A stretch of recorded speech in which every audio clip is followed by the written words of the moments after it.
These videos have been developed for instructional purposes. For this reason, the nursing students and nursing instructor review the steps of the skills at the bedside. In actual nursing practice, you and your instructor should decide if this approach is appropriate for you.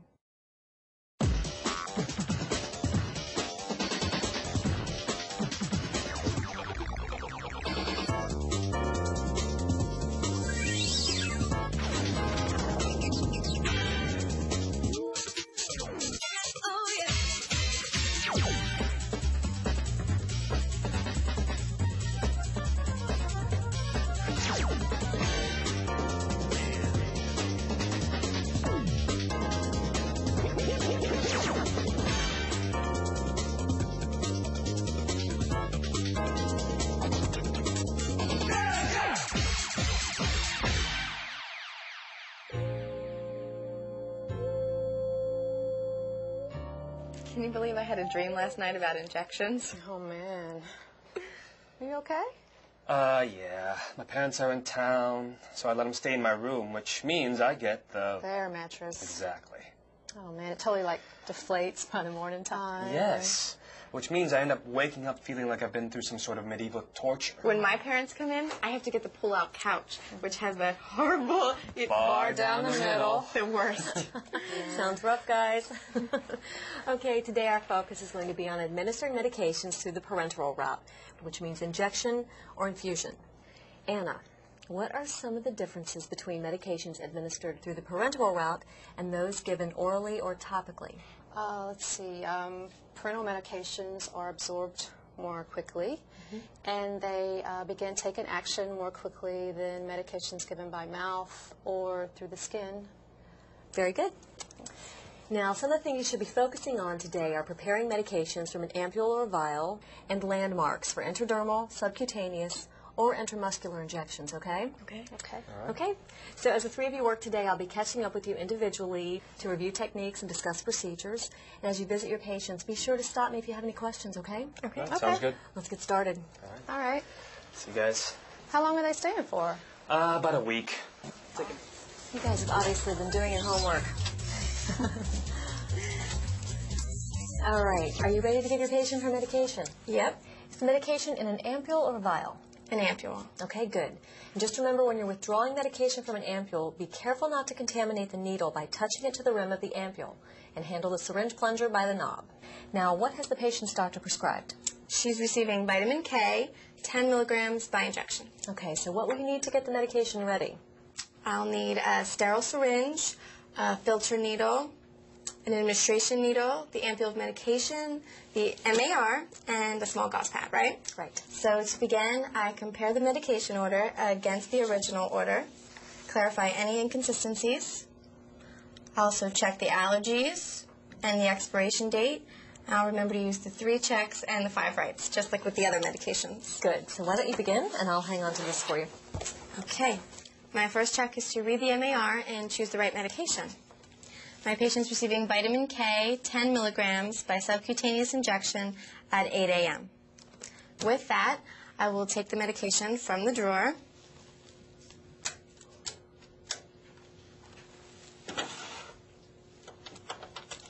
Here it is. And now for my second check, to compare the label to the MAR.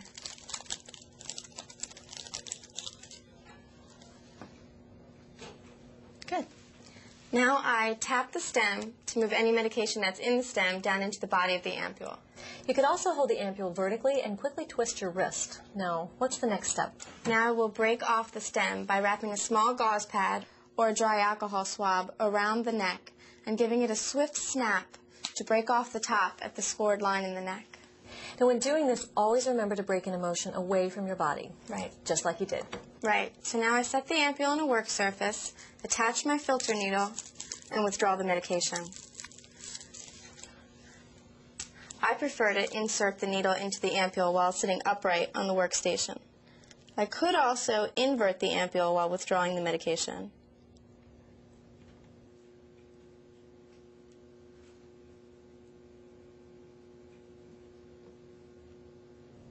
So now I have my medication.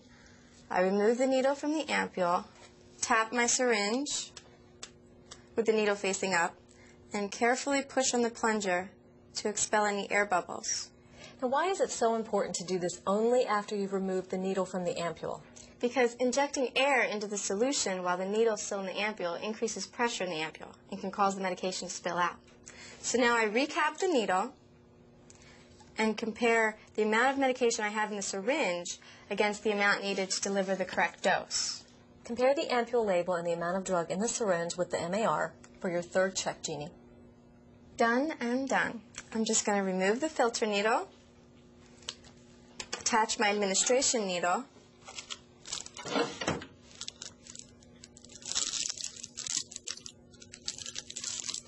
lock the cart. I'll dispose of the ampule and the filter needle in the sharps container. I'll get this. I'm ready to give the drug. All right, let's go, Jeannie. Nice work. Thanks. Okay, I'm ready. All right, Robert, you're up. So what's on your patient's MAR? I need to prepare insulin for my patient's morning injection. Okay, now what supplies will you need to prepare the medication? Well, I need an insulin syringe, the vial the medication is stored in, the MAR, and alcohol wipes. Now I just need to compare the original order with the MAR just to check for inconsistencies or patient allergies. All right, the order is Humulin insulin, 70/30, 15 units subcutaneous injection, about 30 minutes before breakfast. Okay, so now you should select the medication from the cart Okay. and compare it to the MAR for your second check.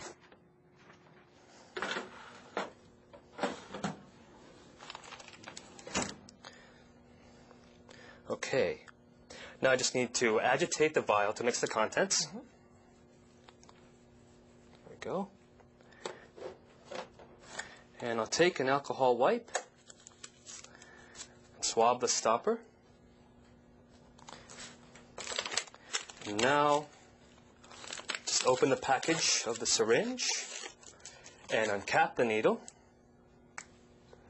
and draw air equal to the medication dose, 15 units. Good. Now, as you do the next step, be careful not to inject air directly into the solution. You want to pierce the center of the stopper, push the measured air into the space above the solution. Then you can invert the vial and withdraw the prescribed amount of medication into the syringe. And just make sure you're only touching the plunger at the knob, okay? Now what if I see air bubbles in the syringe? I had an instructor who used to call that an airhead. I had an instructor who used to call me an airhead. Sorry to hear that. If you get bubbles in the syringe, just remove the needle from the vial, tap the barrel of the syringe, and push the air out. Once the air is out, you can put the needle back into the vial to withdraw the remainder of the dose.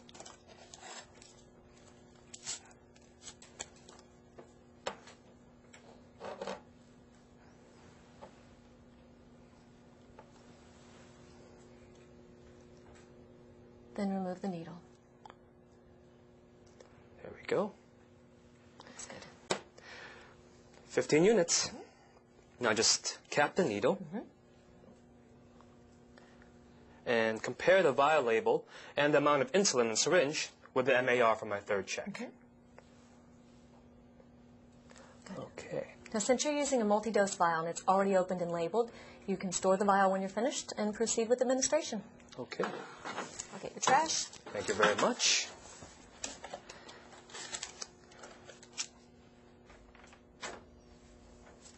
Okay, let me get the MAR and the original order. Let's Ready go. when you are. So, Anna, what medications does your next patient's MAR call for? The MAR calls for 2 different types of insulin injections. Okay, now, actually, if a patient requires 2 injections, it's smart to check and see if the drugs are compatible, and if so, you may be able to mix them in one syringe. It's not always recommended, of course, because some don't mix well together, so you should check the compatibility table or a drug administration book to see if they're in the clear. So let's review the MAR and see if the insulins can be administered in the same syringe, okay? Okay. The MAR calls for Humulin N insulin 15 units and Humulin R insulin 5 units, subcutaneous injection to be given 30 minutes before breakfast. Okay, let's take a look. All right. Well, according to the Drug Administration book, both insulins can be safely combined. So let's take a look at how to do that. You'll need an insulin syringe, the insulin vials, the MAR, and an alcohol swab. So I assume I check the MAR against the original record, check for expiration date, allergies, and then perform the drug calculations. Exactly right. Okay. Okay. Hold on to that for you. All right. Okay, so the MAR calls for Humulin N 15 units and Humulin R insulin 5 units. Subcutaneous injection to be given 30 minutes before breakfast. After checking the labels against the MAR, you can remove the plastic cap and agitate the Humulin N vial to mix the contents. And swab the rubber stoppers with an alcohol pad.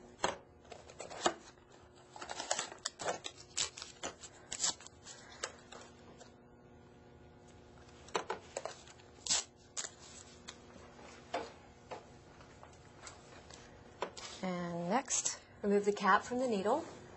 okay.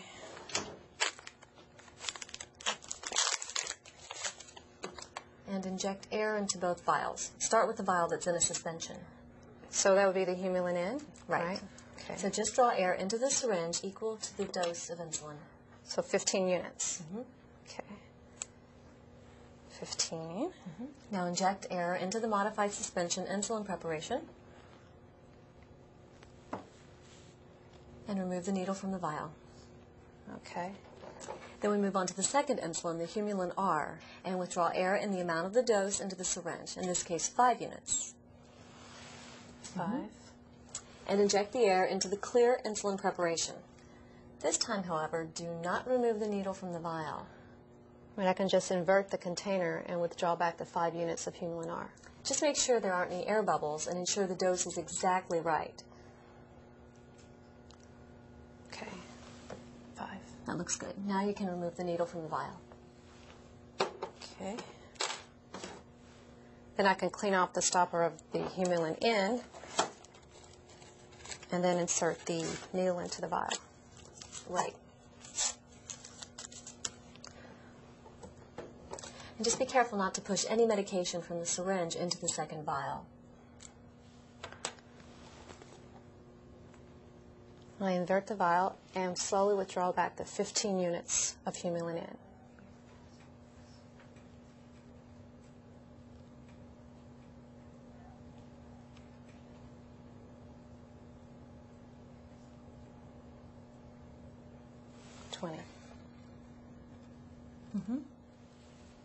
Now remove the needle and replace the cap. Exactly. And your third check is to compare the label on the vials and the amount in the syringe with the MAR. Okay. Okay. I have a total of 20. Okay. Now you can label the vials and return them to the medication cart and administer to the patient. Okay.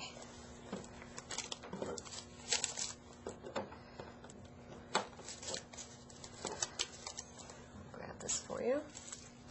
Thanks.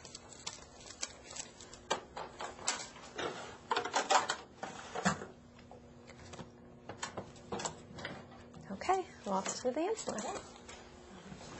Well, before we go administer your patient's prescribed tuberculin or Mantoux test, what can you tell me about intradermal injections, Jeannie? Intradermal injections are given just below the epidermis, in the dermis of the skin, either on the inner surface of the forearm, the dorsal aspect of the upper arm, or the upper back. Exactly. And what site should you avoid when giving an intradermal injection? You should avoid hair, scars, tattoos, any area with inflammation, swelling, wounds, or bruises. Okay. And what should you remember immediately following administration of an intradermal injection? You should avoid massaging or putting any pressure on the injection site. And after using the needle, don't recap it. Exactly. If possible, use a needle with a locking safety cap to guard the needle after the injection is given. Okay? Looks like we're ready. Let's go. This spot. That's me. You can call me Carla. Okay, Carla. My name's Jeannie. I'm here to give you the tuberculin test that your doctor prescribed. This is Miss Swenson, my instructor. Hello. Hi. Is it okay if she observes? Yes. Will the shot hurt? Well, it'll feel like a little prick. Okay. Okay, I just need to check your ID band. Can you tell me your full name? Carla Spot. Okay. I'm going to take a look at your forearm.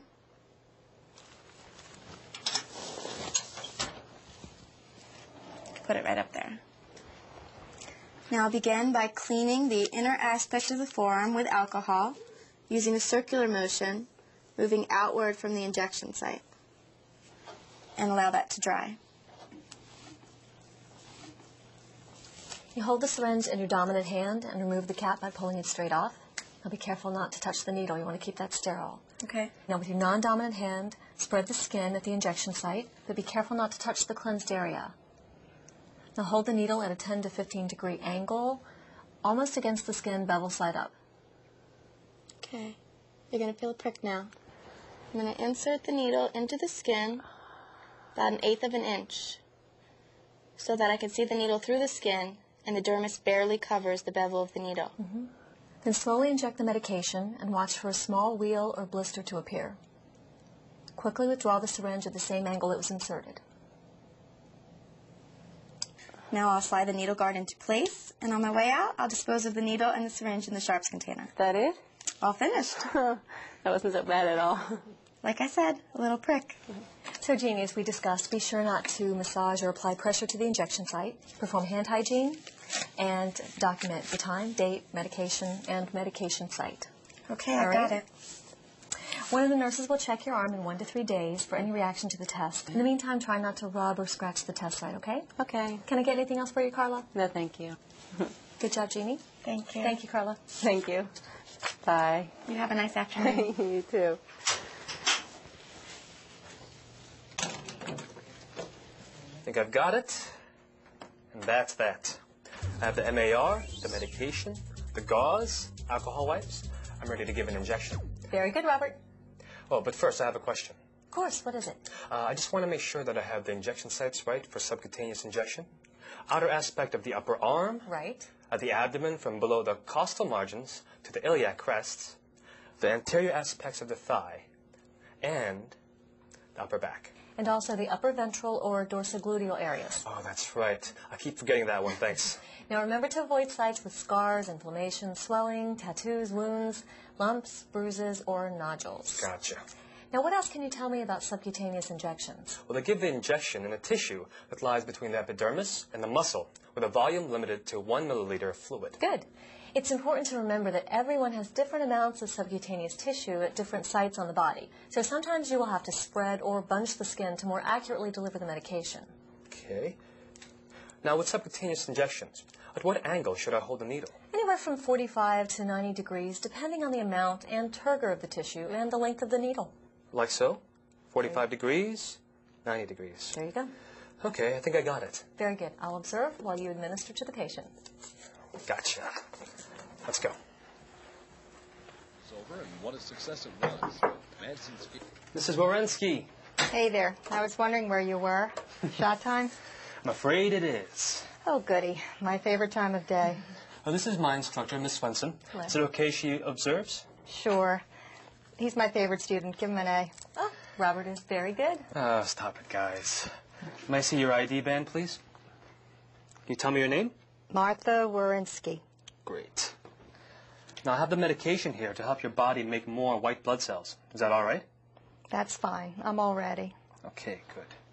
Let me get you ready here. I'm going to put this blanket on top of you. Okay. There we go. Okay, put on my gloves. Okay, Robert. Clean at the site of the injection with an alcohol swab using a circular motion and allow that to dry. And grasp the needle in your dominant hand and spread the patient's skin. Quickly inject the needle to the hub at a 90-degree angle. You're going to feel a little pinch here now, okay? Now release the tissue and use your non-dominant hand to steady the syringe, then aspirate.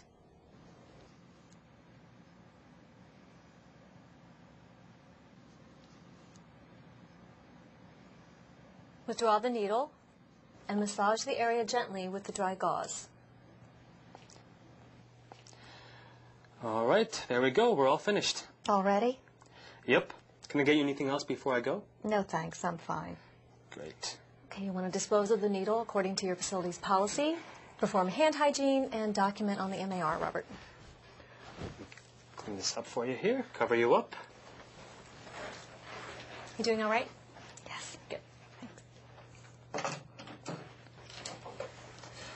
And let me document on the MAR.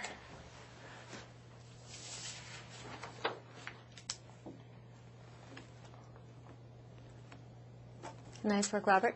Thank you, Mrs. Wawrinski. You're welcome. Thanks, Robert. You're welcome. We really appreciate you doing this. This is Mr. West, who's one of Anna's patients, and he's been nice enough to volunteer to help us today as we review our intramuscular injection sites. How you doing, Mr. West? I'm all right, just as long as I don't have to get an actual injection. Oh, there will be no pain today, I promise. Of course, you know Anna, and this is Jeannie, this is Robert. They're all Thanks. nursing students here, and they're taking care of patients today. Anna, why don't you start by telling us some points to remember about intramuscular injections? Okay, intramuscular injections. Let's see. It's injected directly into the muscle layer beneath the dermis and the subcutaneous tissue in the ventrogluteal, the vastus lateralis, or the deltoid. Let's see, what else can I say about intramuscular injections? The dose should not exceed 3 to 5 milliliters, and it's 1 milliliter in the deltoid, and it's injected at a 90-degree angle. Somebody's been studying their books. Day and night. Very good.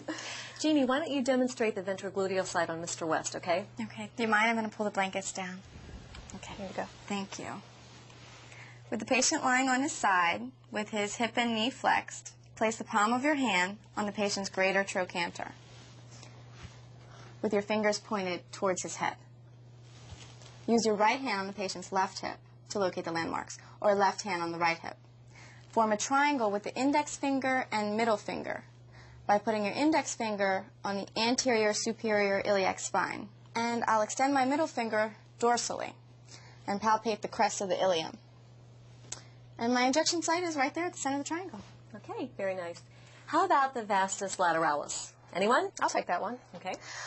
With the patient on the side or in a sitting position, you divide the anterior thigh into thirds, horizontally and vertically, and the injection is given in the outer middle third of the thigh. Nice work. Robert, Yep. how about the deltoid? Okay. So I'm going to ask you to roll to your right side. And I'll roll up your sleeve. And to find the deltoid site, you will draw an imaginary line 1 to 3 fingers below the edge of the acromion process of the scapula. Think of that as the base of an imaginary triangle, and the point of the triangle is at the midpoint of the axilla. The injection site is at the thickest part of the muscle over the mid-axillary line. Nice job. Mr. West, thank you so much. We really appreciate your time. My pleasure. Great job, guys. Thanks. See you later. Have a good afternoon. Thanks so much for your help, Audrey. Hi, Ms. Winston. Hi, Anna. Tell me about your patient. Well, she's been ordered to have a vitamin B12 injection intramuscularly because she's at risk for a deficiency after surgery. Okay, well, let's go prepare the medication, and we'll go see your patient. Okay. Hello, Miss Michaels. How are you? A little sleepy. Other than that, not too bad, Anna. Okay. It's okay if I give you your vitamin B12? Sure, why not? Okay. This is my instructor, Miss Swinson, and she'll be observing me. Can you tell me your name? Jean Michaels. Okay, let me just check your ID band. Okay. Just raise you up a little bit here and lower the rail. Okay. So I'm going to raise your gown up just a little bit and uncover what's called the vastus lateralis. The vast what? The vastus lateralis. That sounds like the Northern Lights. I know it does a little bit, right? Okay. Anna, would you like to talk through your steps as you proceed? Sure. I'll cleanse the injection site with the alcohol, allow that to dry, and while I'm doing that, I'll remove the cap from the needle making sure to keep the needle sterile. And then I displace the skin using the Z-Track technique. Could you explain the Z-Track technique? Well, it's the safest and most comfortable method for giving intramuscular injections because it prevents leakage of the medication through the needle track. It reduces pain and discomfort and erratic absorption. Good. Continue. Yeah, Z-Track thing sounds kind of cool. Okay, let me get my markings here. Okay. Clean you off a little bit. Okay, so with my non-dominant hand, I displace the skin to the side or down about an inch, and I hold it in place.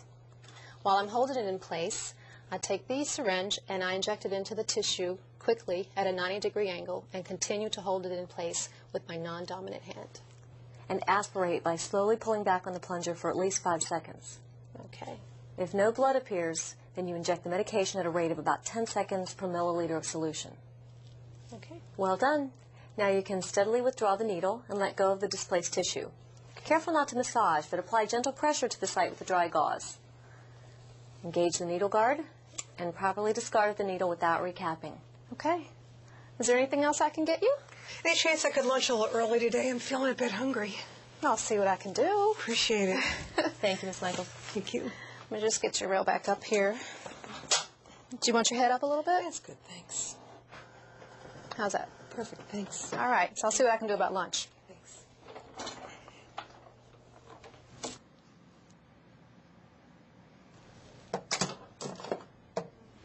We'll talk about that a little bit later today. Okay. Just one more thing, Anna. If you choose not to use the Z-Track method with your patient, then the procedure would be to spread the skin taut at the injection site with your non-dominant hand, like this, and proceed with the injection as before. Okay, good to know. All right. I wish I could be outside in the sunny weather today. All right, guys. Well, it's still fresh in your head. I just want to take a moment to review and discuss what to do with unexpected situations. You're administering an IM medication. You inject a needle and aspirate to make sure you haven't accidentally entered a blood vessel. When you pull on the plunger, there's a flash of pink in the syringe. What should you do, Anna? Well, remove the syringe, get rid of the needle, the syringe, the medication. Explain the situation to the patient, and then prepare a new medication dose and administer it at another site. Ms. Michaels, one of the things we check for with injections is to make sure we're not in a blood vessel before we give the medicine. Now, unfortunately, I did enter a blood vessel with the needle, so I can't give you the medication. Okay. I'm going to go and prepare a new one, and I'll be back in a moment. I'll be here. Okay. Very good. Robert, Hit me. you're preparing 2 medications for subcutaneous injection. You've drawn up the first medication, check the amount, and you move on to the second. As you're drawing up the second medication, you mistakenly withdraw 0.9 milliliters of the medication and not the prescribed 0.5 milliliters. What should you do? You do over. Since the medication has already been mixed inside the syringe, you can't expel the excess medication because you don't have control over which medication you're getting rid of. So you'll have to discard the syringe and start all over again. Nice job. Are there any other questions or concerns about parenteral medications? Nope. Okay, well, in that case, I think we're finished for the day. You guys have a good evening. I'll see you night. tomorrow. Bye. Okay, guys, tonight, they're getting the air mattress. No. What? Why can't we alternate? Your parents let you live in their house for 18 years. The least you can do is let them sleep on your bed. Well said. Thank you. Well, can't argue with that. So I expect you guys to bring ice packs for me tomorrow morning. Oh, you're such a trooper.